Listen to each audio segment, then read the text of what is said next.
Alhamdulillahilladzi arsala rasulahu bil huda wa dinil haq liyudhhirahu ala dini kulli wa kafa billahi syahida.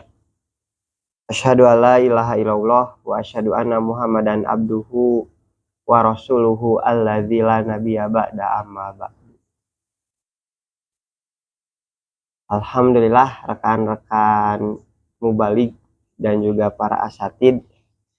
Alhamdulillah di kesempatan terakhir di bulan Ramadan ini kita akan melanjutkan kajian Sirah Nabawiyah. Setelah di 2 pertemuan sebelumnya kita sudah mengkaji yang pertama mengenai peristiwa Rasulullah sebelum kenabian, atau lebih tepatnya bagaimana Rasulullah sebelum lahir dan setelah lahir. Kemudian pekan kedua dilanjutkan secara spesifik mengenai bagaimana proses pernikahan Nabi Muhammad, yang mana proses pernikahan Nabi Muhammad ini tentunya bertepatan setelah Nabi Muhammad atau akannya Nabi Muhammad diangkat menjadi seorang nabi dan rasul. Pada kesempatan kali ini alhamdulillah kita masih diberi kesempatan untuk melanjutkan kajian mengenai pembahasan fase setelah kenabian, terkhusus periode Madinah, betul?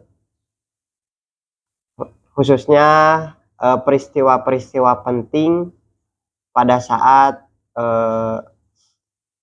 periode Madinah, yang insya Allah alhamdulillah pada kesempatan kali ini yang akan menyampaikan materi kajian yaitu langsung oleh Al-Ustadz Iwan. Untuk mengefektifkan waktu kepada Al-Ustadz, saya persilahkan. Innal hamdalillah nahmaduhu wa nasta'inuhu wa nastaghfiruh wa na'udzu billahi min syururi anfusina wa sayyiati a'malina may yahdihillahu fala mudhillalah wa may yudlil fala hadiyalah. Asyhadu an la ilaha illallah wahdahu la syarikalah wa asyhadu anna Muhammadan abdullahi wa rasuluh alladzi la nabiyya wa la rasula ba'da amma ba'd. Ikhwati fiddin azani Allah wa iyyakum. Alhamdulillah pada kesempatan sore hari ini kita bisa bermuajahah di tempat ini. Mudah-mudahan menjadi saksi di hadapan Allah Ta'ala bahwa kita pada saat ini sedang melaksanakan ibadah saum dan thalabul ilmi, melanjutkan pembahasan yang sudah dibahas.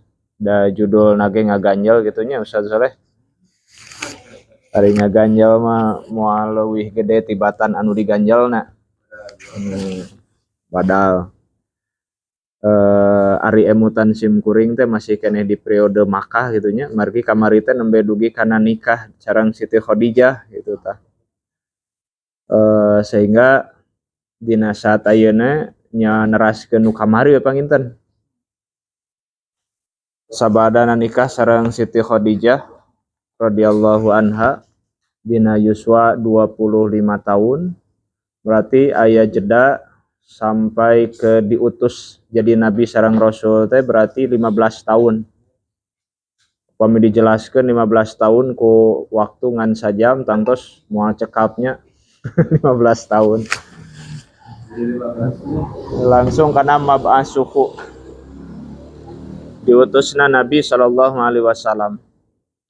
Dina kitab Al-Fusul fi Sirati Rasul nu ditulis ku Imam Ibnu Katsir rahimahullah, seorang ahli tafsir, seorang ahli tarikh, mu'arrikh, mufassir. Ayat faslun mab'atsuhu, fasal tentang diutusnya Nabi sallallahu alaihi wasallam dina yuswa 40 tahun. Walamma aradallahu ta'ala rahmatal ibadi wa karamatuhu bi irsalihi ilal alamin habbaba ilaihil khala.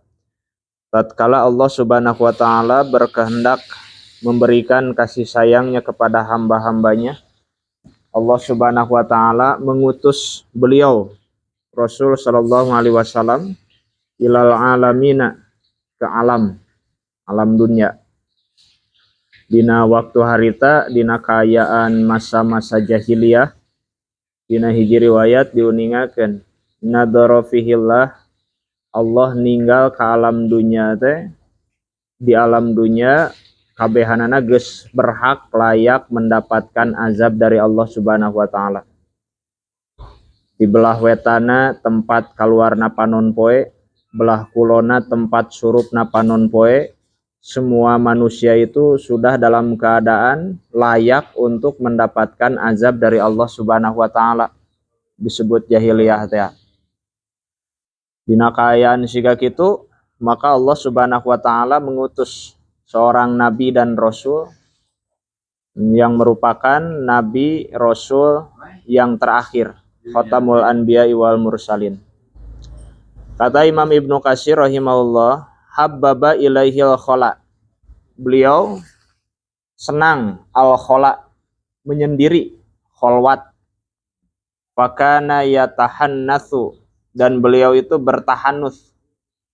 Tahanus teh ngalakukeun ibadah dina waktu penting.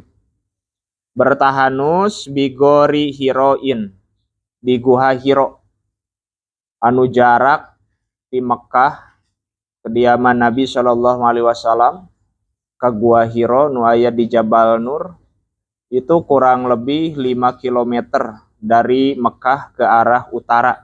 Ayana Jabal Nur, Gunung Nur. Tadi Jabal Nur eta aya hiji gua anu disebat gua Hiro. Lumayan jauhnya 5 kilo aya ti dieu ka mana. Atuh diukur 5 km. Jalana can siga ayeuna di aspal. Jalana masih terjal, bebatuan. Ayeuna tos raoseun di ngangge tangga gitu nya. Di zaman Nabi Shallallahu alaihi wasallam itu masih lungkawing, masih kena jurang. Nah, Rasulullah Shallallahu alaihi wasallam bertahanus. Ini 3 tahun sebelum diangkat jadi nabi dan rasul. Rasul Shallallahu alaihi wasallam itu senang bertahanus. Sebab ngabandungan keayaan masyarakat jahiliyah dina waktu harita itu sesuai jeung fitrah jalma gitu nya. Dimana dina waktu harita teu kaob kasinggung saeutik terjadi peperangan. Ketika melahirkan, kemudian anak yang dilahirkannya itu perempuan, hanya ada 2 pilihan, digedekeun bari nanggung wiwirang atanapi dikubur hirup-hirup. Kemudian yang namanya khomer, bangke, terus darah itu sudah menjadi konsumsi sehari-hari di zaman jahiliyah dina waktu harita. Nyembah kana berhala tos pasti. Sehingga dina kaayaan siga kitu fitrah manusia anu fitrahna salamet gitunya. Karena Nabi Shallallahu alaihi wasallam itu maksum, dijaga. Sebelum kenabian dijaga. Menjelang kenabian juga dijaga. Dijaga dari segi nasabnya terjaga Nabi itu. Berasal dari nasab yang mulia. Kemudian fisiknya juga dijaga oleh Allah Subhanahu wa taala. Nah, beliau bertahanus di Gua Hiro. Kama yasna'u dzalika muta'abbidu dzalika zaman. Sebagaimana yang dilakukan oleh orang-orang yang beribadah pada waktu tersebut. Ibadah nate tahanus.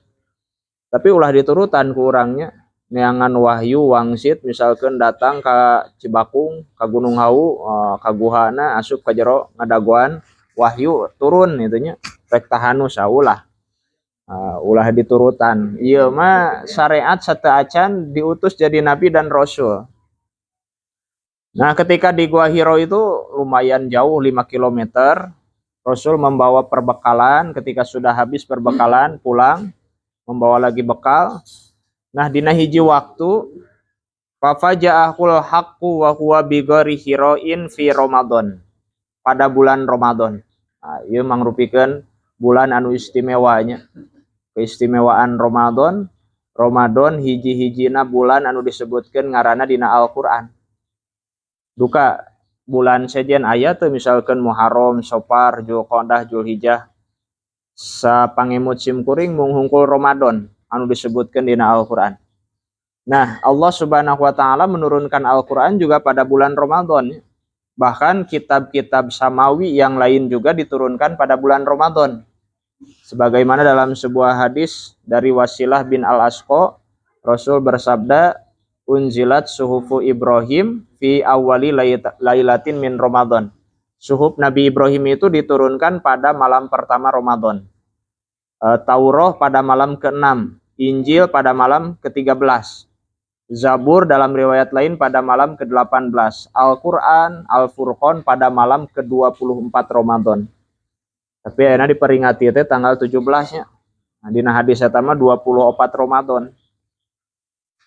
Nah, pada saat beliau di Gua Hiro pada bulan Ramadan, walahu minal umuri arba'una sanatan, dan beliau pada saat itu pada usia 40 tahun. Faja'akul malaku, datang satu malaikat. Malaikat mah jamak. Ieu mah malakun. Ternyata malak Jibril. Malaikat Jibril datang kepada beliau pada saat beliau itu bertahanus di Gua Hiro. Faqala laku, maka malaikat Jibril ini memerintahkan kepada beliau, iqra, bacalah. Maka Nabi SAW menjawab di dalam sebuah hadis riwayat Imam Al-Bukhari, ma ana biqori'in, aku tidak bisa membaca. Teu bisa maca, teu bisa nulis teh lain hina di zaman harita mah buta huruf teh. Dan ini ada hikmahnya ketika Nabi SAW tidak bisa baca, tidak bisa nulis. Lamun Nabi bisa maca, bisa nulis, gampang pikeun jalma-jalma anu menentang kana Al-Qur'an, pikeun ngabantahna. Oh, eta mah menang nyeun Muhammad, da bisa maca, bisa nulis. Nabi ini Nabiul Ummi, tidak bisa baca, tidak bisa menulis. Buktina mana iya ketika diperintahkan oleh malaikat Jibril, iqra ma ana biqori'in, lastu biqori'in. Kemudian hujah nu kadua bahwa beliau itu tidak bisa baca, tidak bisa menulis pada peristiwa perjanjian Hudaibiyahnya. Pada perjanjian Hudaibiyah kan antara Nabi SAW dengan orang-orang kafir Quraisy. Pada saat itu orang kafir Quraisy mengutus Suhail dekat karena kalimat sahlun. Sahlun itu kan mudah. Suhail itu segala urusan bisa mudah. Jalma eta mah bisa negosiasinya, make bahasa-bahasa diplomasi bisaan. Ketika itu yang jadi juru tulisnya Ali bin Abi Thalib. Rasul memerintahkan uktub bismillahirrahmanirrahim. Tapi kan dibantah ku Suhail teh. Lamun di keyakinan orang masih teu apal. Allah teu apal Ar-Rahman Ar-Rahim. Maka disuruh untuk menghapus. Kemudian min Muhammadir Rasulillah. Lamun orang ngaku bahwa anjeun teh Rasul Allah, moal terjadi perjanjian Hudaibiyah ieu. Maka dipiwarang dihapus. Cek Ali bin Abi Thalib teh demi Allah moal dihapus. Rasulullah teh mana cenah tulisanana? Tuduhkeun ka kami. Dituduhkan ke Nabi, ku Nabi dihapus. Ini menunjukkan bahwa Nabi itu tidak bisa membaca, tidak bisa menulis. Lamun bisa baca, bisa nulis, akan sangat mudah bagi orang-orang yang menentang Al-Quran mengatakan bahwa ini adalah buatan Nabi SAW. Sehingga ku Allah tepan ditantangnya. Datangkan fa'tu bihadis mislihi. Datangkan yang semisal Al-Quran. Dina ayat sanes, meskipun manusia dan jin wala ini justama'u an ya'tu bimisli hadzal Qur'an, manusia dan jin mereka berkumpul untuk mendatangkan yang semisal Al-Qur'an, maka kata Allah mereka tidak bisa mendatangkan yang semisal dengan Al-Qur'an walau kana ba'duhum li ba'din dhahira, meskipun satu sama lain saling membantu, saling menolong. Wallah teh diturunkeun deui teu bisa siga Al-Qur'an atu 10 surat. Teu bisa 10 surat atu sasurat. Fa'tu bisuratim mimithlihi. Datangkeun sasurat ti jalma anu teu bisa baca teu bisa nulis tapi bisa ngadatangkeun sasurat anu siga Al-Qur'an. Tong anu panjang nu pondok weh bisuratin nuduhkeun henteu tangtu kana surat panjang atanapi surat pendek. Tong boros surat panjang surat pondok oge moal bisa ngadatangkeun. Fa'tu bisuratin mimithli. Dan memang moal aya nu bisa sanggup gitu nya ngadatangkeun anu samisal Al-Qur'an. Di awal-awal keneh oge ku Allah terus ditegaskeun la raiba fih dzalikal kitabul la raiba fih. Urang mah nyieun buku dina pendahuluan teh sok disebutkeun jika ada kekeliruan atau kesalahan gitu nya mohon koreksi dan saran. Ari Allah mah tos netepkeun di awal-awal teh la raiba fih, tidak ada keraguan, moal aya kasalahan. Jadi Nabi itu tidak bisa baca, tidak bisa nulis. Lastu biqoriin. 3 kali. Ikro. Nepikeun ka 3 kali. Setelah 3 kali, itu kan dina hadis nama ketika disuruh untuk membaca, kemudian menjawab ma ana biqoriin, langsung ditangkep gitunya ku malaikat Jibril teh. Rasul sallallahu alaihi wasallam. Sehingga Rasulullah itu ketakutan. Nepikeun ka 3 kali kata malaikat Jibril, Iqra bismi rabbikal ladzi khalaq khalaqal insana min 'alaq Iqra wa rabbukal akram alladzi 'allama bil qalam 'allamal insana ma lam ya'lam. Ini wahyu yang pertama kali turun kepada Nabi sallallahu alaihi wasallam. Dan turunnya wahyu itu bermacam-macam. Ada yang seperti falakis subuhnya. Kemudian ada juga yang seperti solatil jaros, seperti gemerincing lonceng. Dan ini yang paling berat dirasakan oleh Nabi Shallallahu Alaihi Wasallam. Dina waktu harita teh keur musim dingin, wahyu turun teh. Mislu solatil jaros. Tapi dina kaayaan keur usum tiris, kamari didugikeun nya ku Ustad Firdaus siga kumaha musim dingin di daerah Arab. Dina kaayaan musim dingin Rasulullah teh dugikeun ka ngoprot kesang.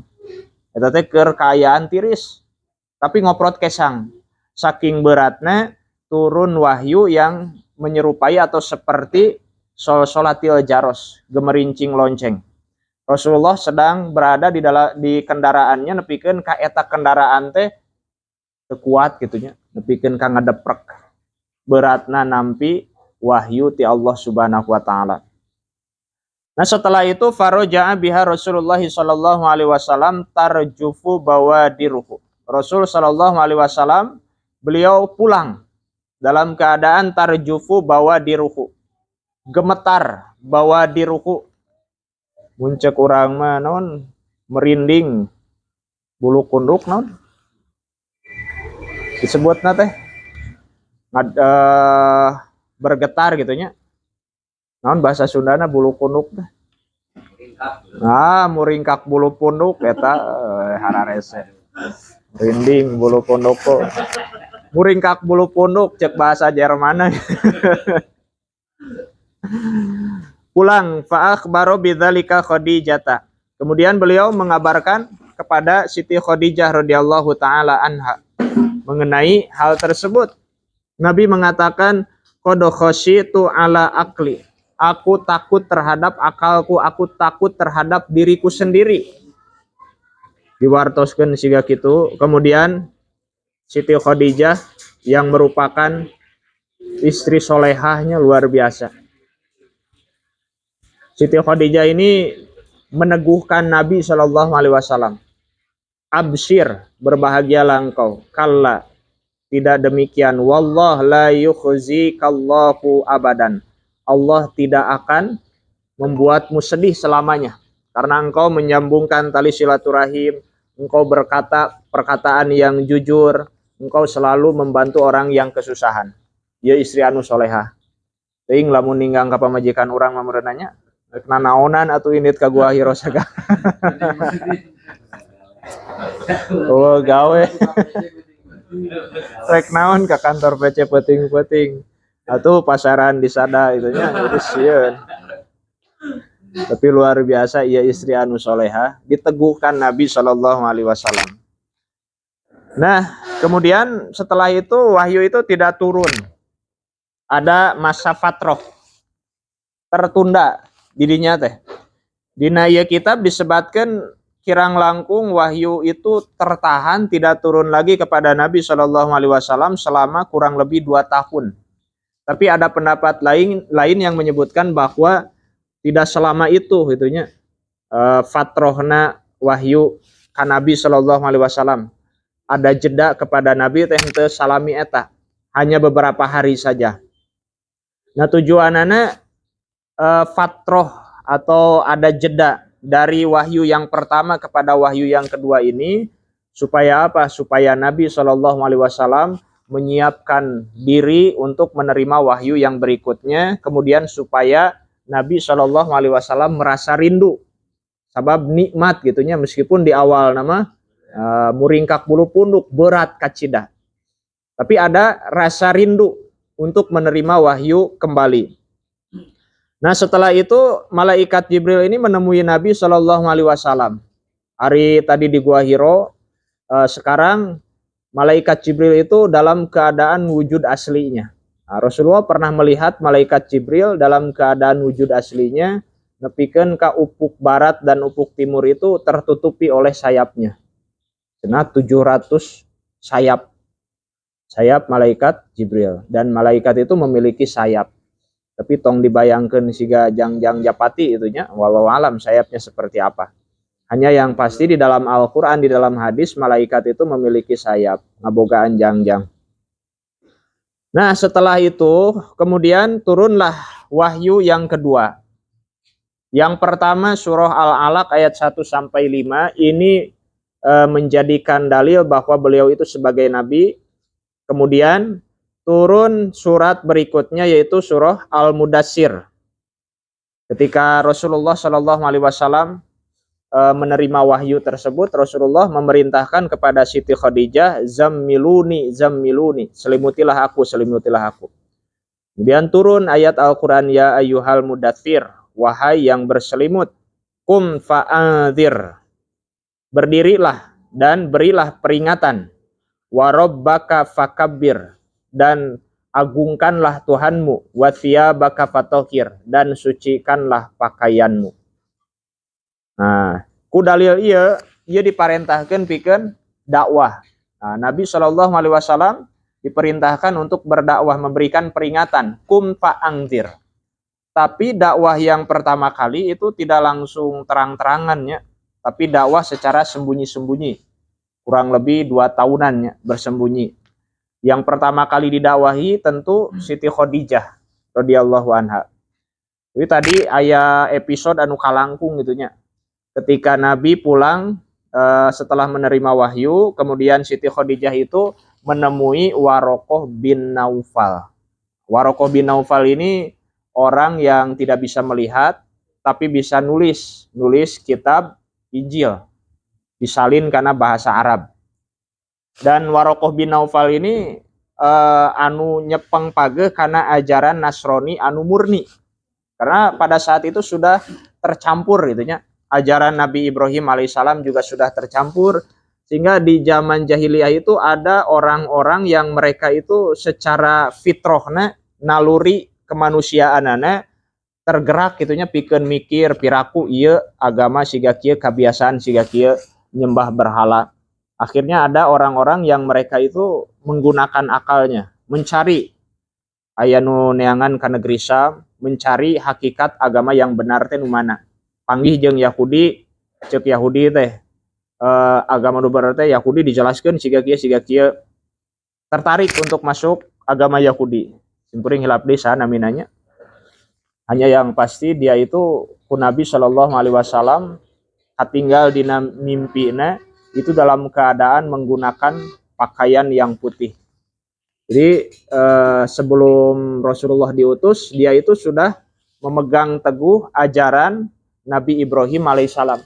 Karena datang ke Yahudi, cek Yahudi dijelaskan agama Yahudi, tertarik bagaimana caranya supaya saya menjadi agama Yahudi. Cek eta Yahudi teh lamun hayang asup agama Yahudi, maka anjeun kudu dimurkai heula ku Allah. Nyieun heula dosa, lamun geus nyieun dosa buru-buru tobat ka Allah kakara bisa asup agama Yahudi. Ceuk eta jalma teh pan urang indit ti jazirah Arab teh supaya henteu dimurkai ku Allah. Ayeuna hayang asup ka agama Yahudi kudu dimurkai heula. Teu tulus we. Neangan deui panggih jeung agama Nasrani. Tertarik oleh agama Nasrani. Bagaimana caranya supaya saya bisa masuk ke agama Nasrani? Ceuk agama Nasrani teh wayahna kudu sesat heula. Pan urang indit di jazirah Arab ka dieu teh supaya terjauh tina kasesatan. Akhirnya orang tersebut dia berpegang teguh, sahanya namina teh hilap deui. Berpegang teguh kepada ajaran Nabi Ibrahim alaihissalam. Dia memperhatikan keayaan jahiliyah dina waktu harita itunya. Ibadah haji itu kan di zaman Nabi Ibrahim sudah ada. Tapi di zaman jahiliyah talbiyahna diganti. Ditambahan ku talbiyah syirkiyah. Padahal talbiyah itu kan labbaik Allahumma labbaik, itu eusina teh tauhid. Tapi ku orang-orang jahiliyah ditambahan ku kalimat-kalimat syirik. Kemudian ketika mereka berdoa teh bari tepuk tangan, bari ngaheot ngadoana teh. Kemudian ketika mereka bertawaf, tawafna teh nepikeun ka bubulucun gitu nya. Teu make naon tawafna teh. Itu di zaman jahiliyah. Merhatikan siga kitu manehna tetap nyepeng karena agama Nabi Ibrahim anu murni. Nah termasuk Warokoh bin Naufal. Nah, dia ini berpegang teguh kepada agama Nasrani yang murni. Ketika disampaikan cerita Nabi SAW oleh Siti Khadijah, saur Warokoh bin Naufal teh hada namus. Nah, cenah ieu teh namus anu baheula datang ke Nabi Musa alaihissalam. Namus maksudnya malaikat Jibril. Seandainya dia itu kan bertamani itunya, memiliki keinginan. Seandainya aku masih hidup, dia ya. Hadza namus alladzi jaa Musa ibnu Imran. Nah, itu adalah namus yang datang kepada Musa bin Imran. Seandainya aku diberikan umur panjang, maka aku akan membela engkau ketika kaummu memusuhimu. Di tos aya sebenarnya. Tos dicaritakeun dina kitab-kitab maranehanana. Dan Warokoh bin Naufal ini ditakdirkan pondok usiananya kabujengantunkeun. Pondok usia teh dihitung ketika Rasulullah diutus jadi nabi dan rasul. Nah, ikhwati fiddin azanillahu wa iyyakum. Kemudian Nabi SAW berdakwah gitu ya. Pangheulana lebat Islam Siti Khadijah. Kemudian Warokoh kan mengimani akhirnya mah. Dan beliau ya dihitung masuk Islamnya. Siti Khadijah dari kalangan keluarga Nabi SAW, istrina Siti Khadijah, kemudian dari kalangan sahabatnya Abu Bakar As-Siddiq, kemudian dari kalangan nasab yang ada kaitan nasab dengan Nabi, yaitu Ali bin Abi Thalib, yang mana pada saat itu usianya masih anak-anak. Kemudian Zaid bin Harithah. Zaid bin Harithah ini putra angkat Nabi SAW. Hiji-hijina sahabat anu namina disebutkan dina Al-Quran. Zaid bin Harithah. Sahabat Umar henteu, Abu Bakar henteu nya, ngan kisah naungkul. Tapi yang namanya disebutkan di dalam Al-Quran itu hanya satu, Zaid bin Harithah. Nah, itu yang disebut dengan asabiqunal awalun. Nah, setelah itu Rasulullah SAW diperintahkan oleh Allah Subhanahu wa taala untuk berdakwah secara terang-terangan. Wa angdzir ashiratakal aqrabin. Ketika turun ayat ini merupakan perintah dari Allah Subhanahu wa taala untuk berdakwah secara terang-terangan. Tadi mah susulumputan gitunya, dakwahna teh ta ayeuna mah secara terang-terangan. Kemudian dikumpulkanlah orang-orang Quraisy itu ku Nabi SAW. Nabi berdiri di Bukit Sofa, kemudian Nabi berpidato, wahai para penduduk Quraisy, bagaimana pendapat kalian jika aku katakan bahwa di belakangku itu ada, atau di belakang kalian itu ada pasukan yang akan menyerang? Apakah kalian percaya? Ya percaya, sebab Rasulullah itu al-amin, dijaga ku Allah Subhanahu wa taala dina segi akhlak, dina segi fisik, dina segi nasab. Ayeuna lamun Nabi nawai oge ngabohong meureunnan kumaha kita cek umatna. Sehingga dari segi akhlak Rasulullah itu khuluqun azim, memiliki akhlak yang agung, akhlak yang mulia. Ya, kami percaya. Kemudian Nabi langsung mendeklarasikan bahwa aku ini adalah Rasul Allah. Aku memberi peringatan kepada kalian, berimanlah kepada Allah, berimanlah kepadaku. Dikitukeun teh nya balubar henteu ngajawab, tapi cek Abu Lahab gitunya. Tabban laka ya Muhammad, alihada jama'tana. Celakalah engkau Muhammad, apakah hanya karena ini engkau mengumpulkan kami di sini? Nah, maka turunlah surah Al-Lahab. Tabbat yada abi lahabi watab. Celakalah kedua tangan Abu Lahab. Lain leungeunna hungkul anu celaka teh nya. Bujurna guys, cilaka kabehanana ti luhur nepi ka handap. Hanya disebutkan tangan di situ. Itlaqul juz'i wa iradatul kulli. Disebutkan sebagian, maksudna mah kabehanana. Henteu sugan leungeunna dina neraka, sukuna di surga moal. Nah, turunlah ayat tersebut. Nah, mulai dari situ terjadilah intimidasi, kekerasan terhadap kaum muslimin. Ketika Rasulullah Shallallahu Alaihi Wasallam beliau sedang sholat, karena sholat ini syariat yang awal-awal oleh Allah Subhanahu Wa Taala disyariatkan, diperintahkan. Bahkan sebelum Nabi Muhammad diutus, oke, sholat mah tos aya. Hanya sholatnya seperti apa, wallahu alam. Mana dalilnya? Nah, ketika Nabi Isa alaihissalam, kan Siti Maryam ngalahirkan, ketika masih dalam pangkuan, Jol bisa ngomong, Inni abdullah ataniyal kitab wa ja'alani nabiyya. Aku ini adalah hamba Allah. Allah menjadikanku sebagai nabi. Allah memberikanku kitab suci. Kemudian wa ausoni bis sholati wa zakati madumtu hayya. Allah memerintahkanku untuk sholat dan zakat.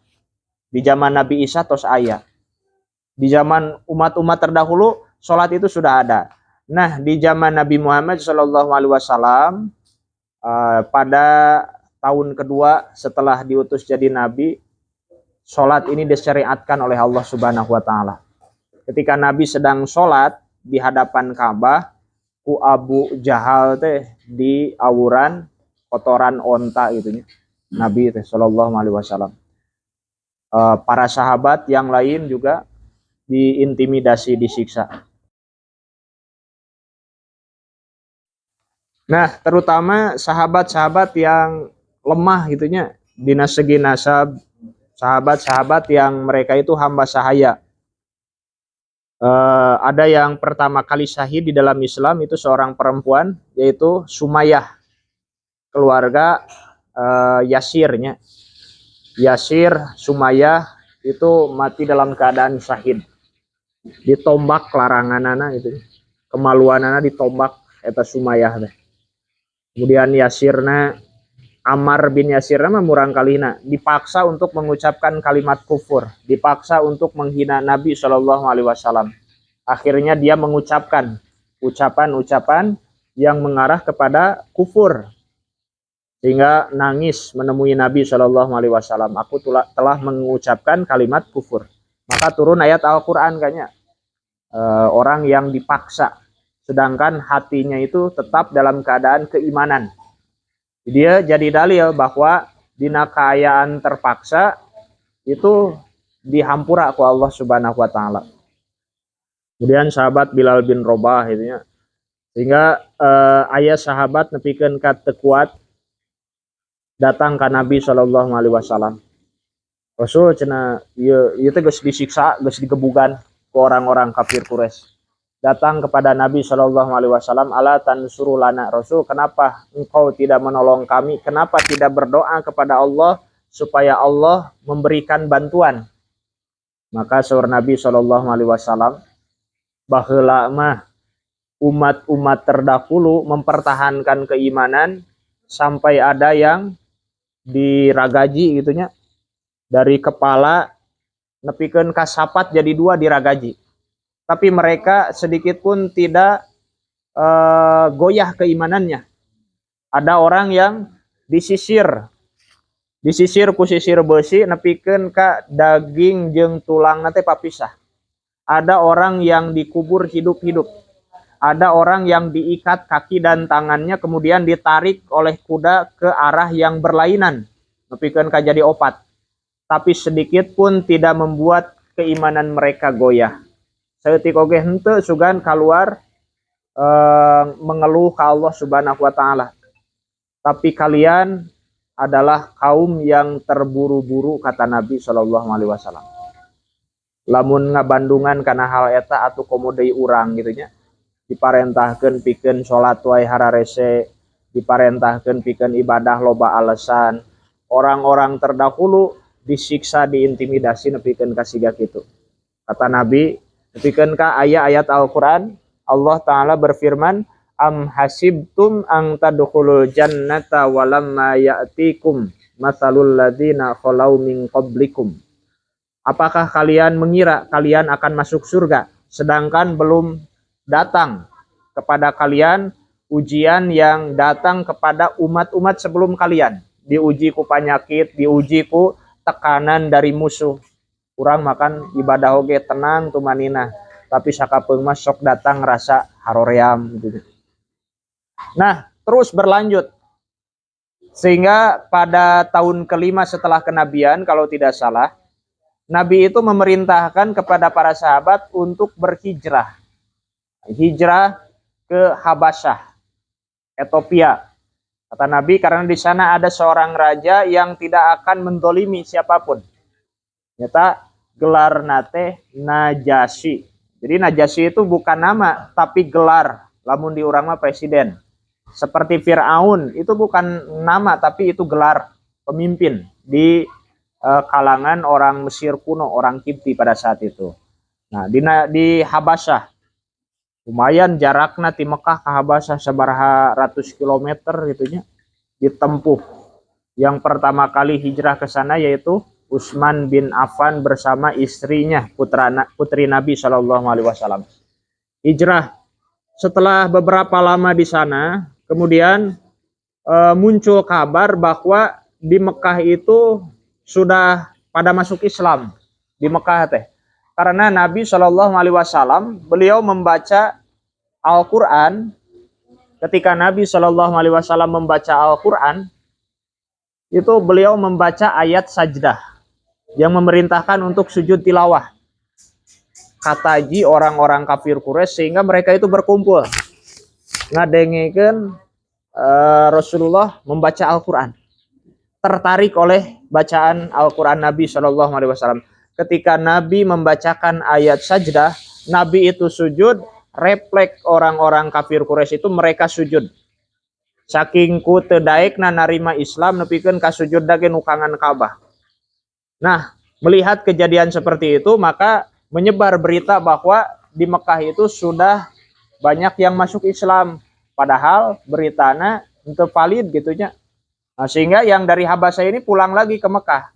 Ternyata di Mekah itu masih dalam keadaan kufur.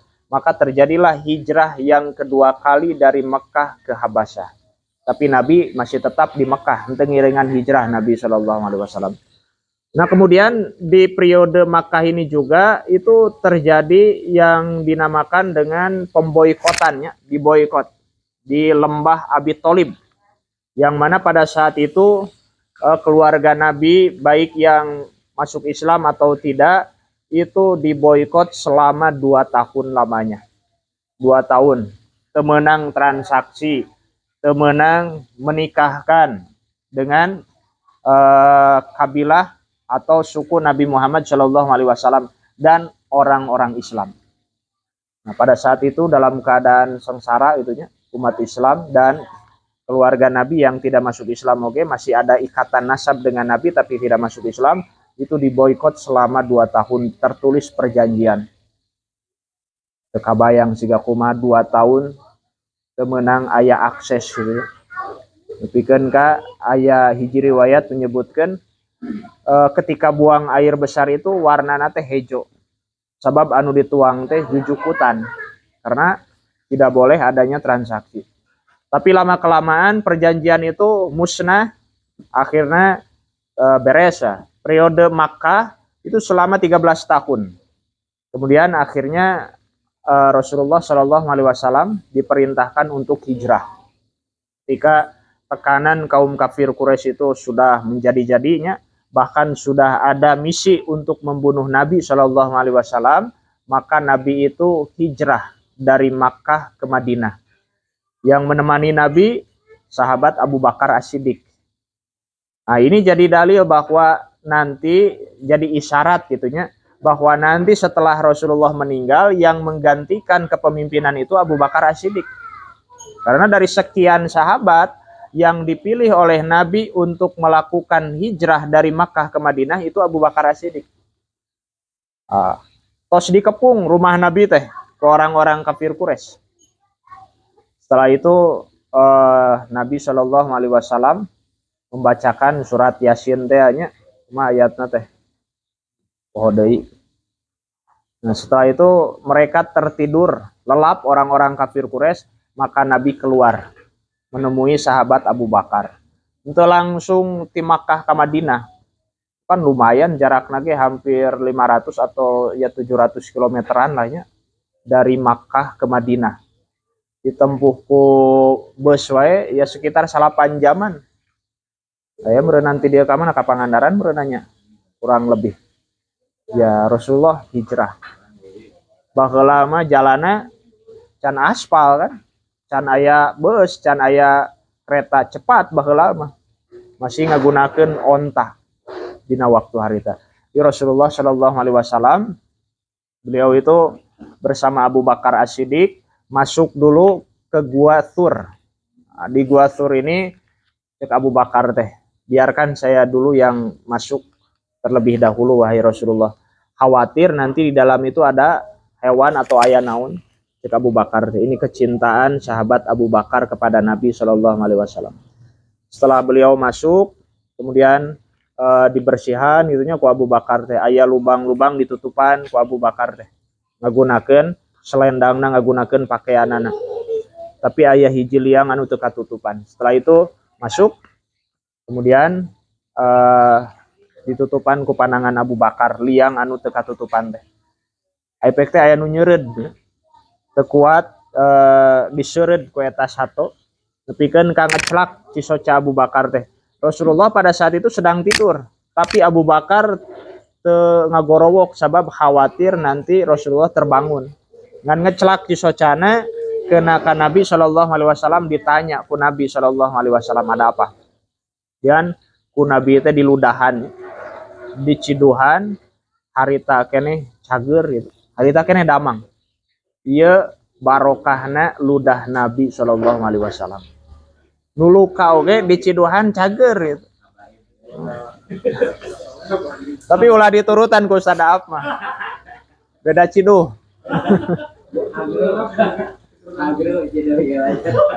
Ludah Nabi itu barokah. Ludah Nabi mah barokah. Ngan teuing kumaha gitunya jadi diturutan ku urang teh. Lamun urang labuh oh getihan diciduhan gitu nya, padahal beda ciduh. Nah, setelah itu Rasul melakukan perjalanan singkat namanya.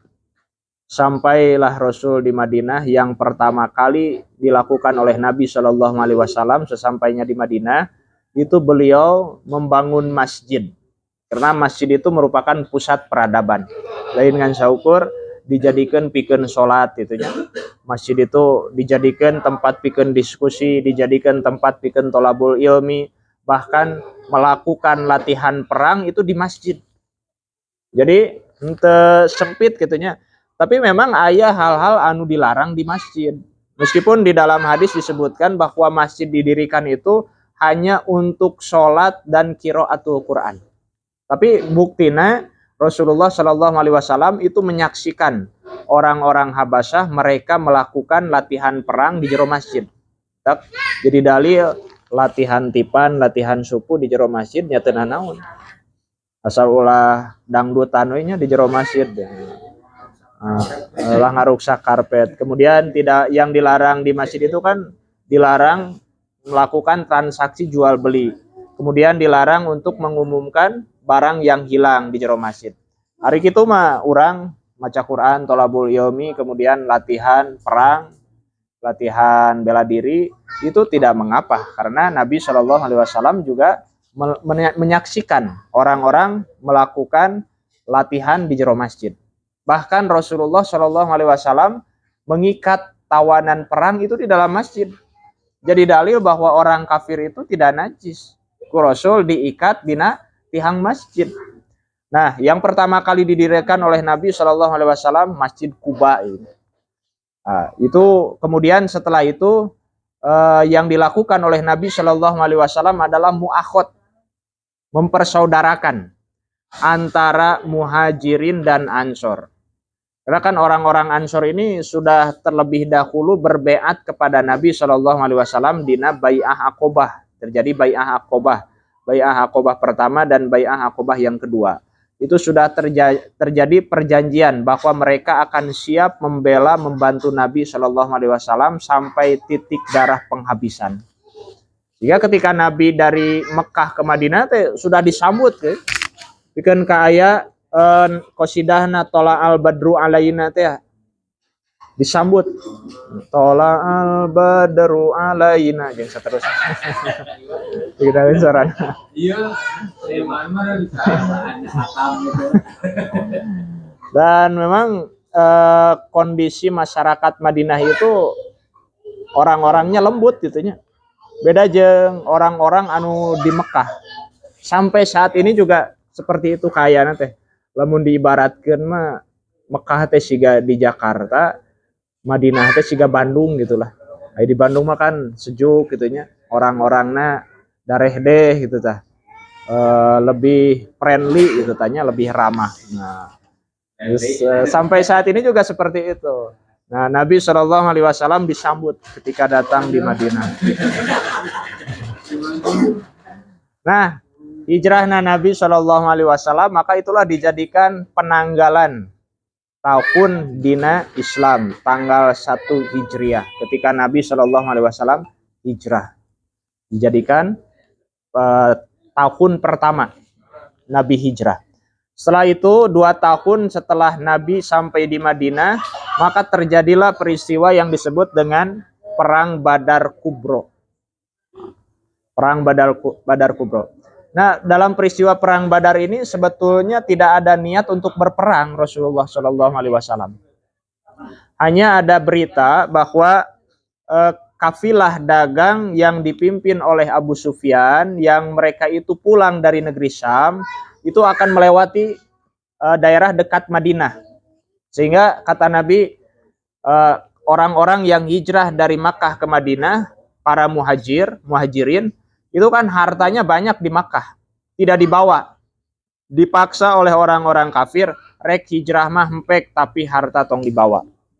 Sehingga mereka tidak membawa harta. Akhirnya ketika sampai berita kepada Nabi Shallallahu Alaihi Wasallam bahwa kafilah dagang yang dipimpin oleh Abu Sufyan ini akan kembali dari Syam ke Makkah, akhirnya Rasulullah menyiapkan pasukan untuk menghadang. Urang cokot cenah. Sebab harta urang oge di Mekah teu meunang dibawa. Nah, ayeuna urang cokot, urang pegat. Sehingga Rasulullah itu tidak menyiapkan pasukan yang banyak karena niatna ge moal perang Rasulullah teh. Hanya kurang lebih 315 orang. Kuda oge henteu loba ngan 2 kuda oge. Henteu nyanak kuda loba gitu nya, ngan 2. Nah, sebelum Nabi Shallallahu Alaihi Wasallam sampai ke Badar dan ternyata sudah bocor berita tersebut. Ting ari baheula intelijen ti mana gitu nya. Padahal can aya WA, can aya HP. Ya, tapi geus nepi ka Abu Sufyan teh bahwa Muhammad dan sahabatnya akan menyerang. Maka ngutus utusan ke Mekah. Diutus utusan ke Mekah bahwa kafilah dagang dari negeri Syam ini akan dihadang oleh Nabi Muhammad SAW. Atu Abu Jahal teh sumanget nyiapkeun pasukan 1000 jalma. Disiapkan pasukan.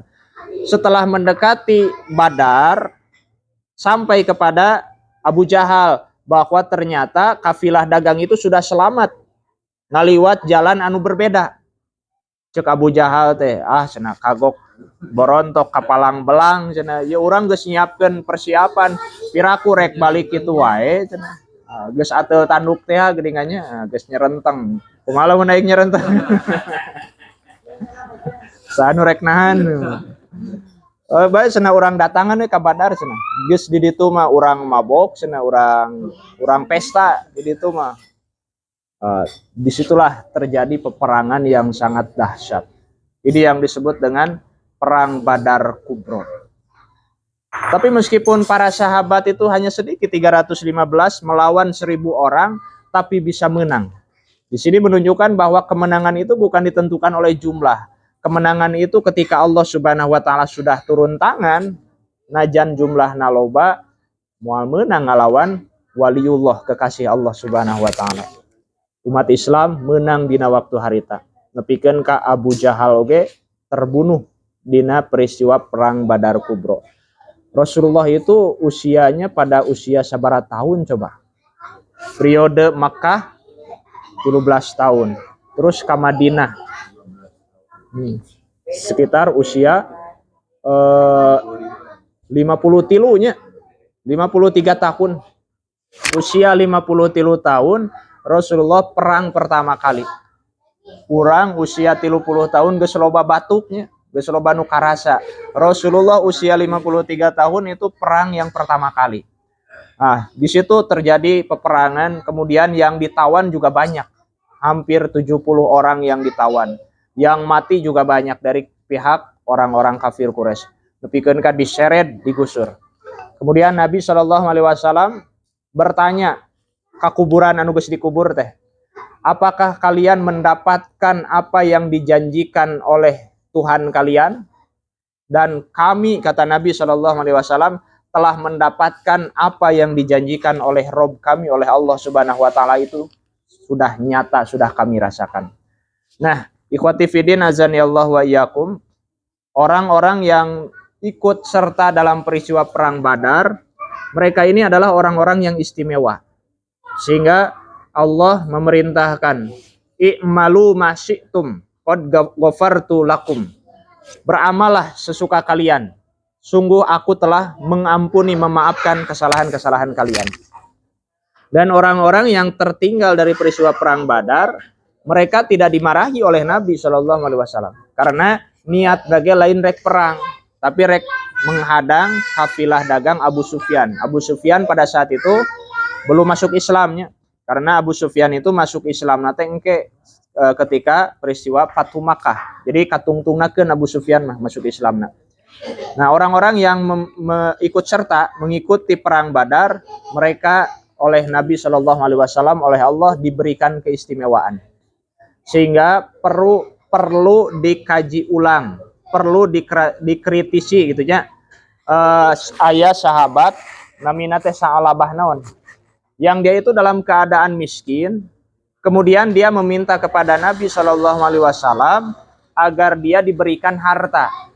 Nya dibere domba nate anakan nepikeun kaloba, ngurus domba, ngurus kebon, akhirna tinggalin sholat berjamaah, kadituna tinggalin sholat Jumatan, nepikeun ka teu jumaahan. Nah, itu perlu dikritisi, perlu ditinjau kembali. Sa'labah itu kan sahabat yang ikut serta dalam peristiwa perang Badar, sehingga perlu dikritisi gitu ya. Nah, ikhwati fiddin azani Allah wa iyyakum, tentu membicarakan masa pra kenabian dan periode Madinah ieu 23 tahun gitu nya, moal bisa beres anggeus ku waktu ngan sajam. Oleh karena itu yang bisa disampaikan pada kesempatan sore hari ini. Kalau ada kesalahan itu mutlak berasal dari saya, kalau ada benarnya itu dari Allah Subhanahu wa taala. Aqulu qouli hadza wa astaghfirullah li wa lakum. Wassalamualaikum warahmatullahi wabarakatuh. Hatur nuhun, jazakallah khairan kasiran kepada Al Ustad yang telah memberi materi kajian pada kesempatan kali ini yang cukup subhanallah ya, bagaimana perjuangan Rasulullah dari mulai akan diangkat menjadi nabi sampai Rasulullah hijrah ke Madinah. Rekan-rekan para mubalik dan juga asatid, karena waktu adzan lebih 6 ya,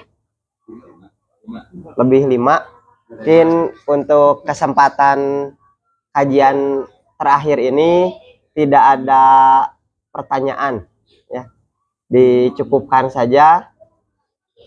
Alhamdulillah kajian terakhir di bulan Ramadan ini telah selesai dan akan dilanjutkan mengenai Tajwidul Mubalighin di bulan depan, mungkin melanjutkan kurikulum atau materi yang sudah direncanakan. Itu saja yang bisa disampaikan pada kesempatan di sore hari ini. Kita tutup saja majelis ini dengan doa, Robbana atina fid dunya hasanah wa fil akhirati hasanah wa qina adzabannar. Wassalamualaikum warahmatullahi wabarakatuh.